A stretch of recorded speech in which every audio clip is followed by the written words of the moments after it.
Welcome to our mini lecture today on Chapter 4, Socialization. And in this lecture, we're going to understand how socialization plays an important part in sociology and be able to allow societies to communicate with each other and socialize, and how people in these different cultures create their own socialization to be able to advance their own society. So what is socialization? Socialization is the process where people learn attitudes, values, and actions appropriate to members of their culture. Attitudes, values, and actions. And mainly, as we can see in this picture, that takes place in schooling and in families. But mainly in this picture here, we see schools, but attitudes, values, and actions that are appropriate to a particular culture.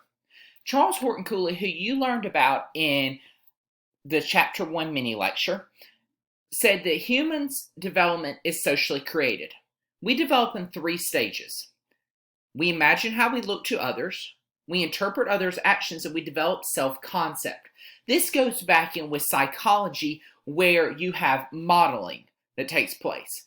But as we can see here, we imagine how we look to others, we interpret other people's action, and then we develop a self-concept of how we want to be in our own socialization.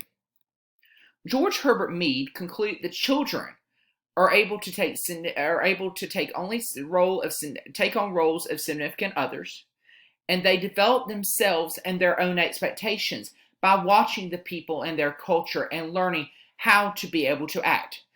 George Herbert Mead comes up with 3 stages on how children do that. You have the preparatory stage, the play stage, and the game stage. Preparatory stage is where children imitate gestures and words of others. How many of you have seen a little child, when an adult will be speaking, an adult be using their hands and putting their hands out to be able to explain something, and a little child is behind them moving their hands constantly? That is that right there, where they're imitating and mimicking the gestures. Next, you have the play stage. This is a role taking. Children play roles of specific people.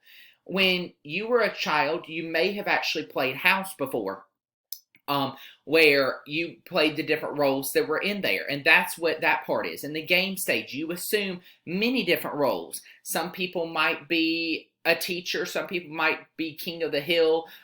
It just depends. But preparatory play and games, this is how children learn to develop socially. The family is the other major aspect of learning with socialization. The family is primary because, and as we can see in this picture here, the father, the mother, the child. This plays a major aspect, and it goes since birth, because that is how a child is raised. That is the nurture, where you were embraced, you were taught the values of society through your family and what's important to family. School is the other aspect, where school teaches the values and customs of larger society.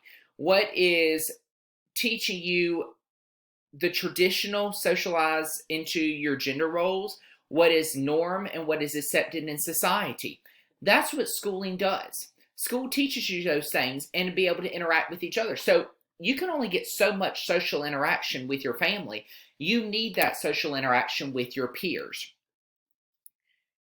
Peer groups is what you get in those schools. As children grow older, peer groups have major influence, and sometimes they can influence them in a positive way, and not necessarily, and then 2, in a harmful way.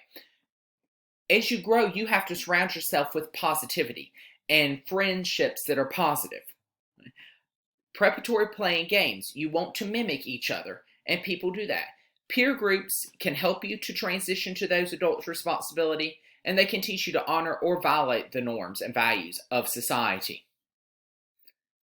In the workplace, you learn how to socialize, what is accepted in human socialization. There are 4 categories to the workplace: career choice, conditioning, anticipatory socialization, and continuous commitment. What this means, this is helping you with your life skills, bringing those adult relationships together. And finally, the last aspect of socialization, mass media and technology. 53% of children between 12 and 18 have their own television sets. What this does is puts out those roles on there. These children between those ages are being influenced by television in the form of learning. Sometimes this is good, sometimes it's bad. It is not always good to stick your child in front of the TV to be able to entertain them while an adult does something else. What you have to do, mass media and technology makes so much and changes so much within our society. It puts out what a society does, puts out what's going on around the world, but also it can be a different factor in seeing change that goes on. It can actually be a harmful or a positive way. And that concludes our mini lecture today on Chapter 4, Socialization.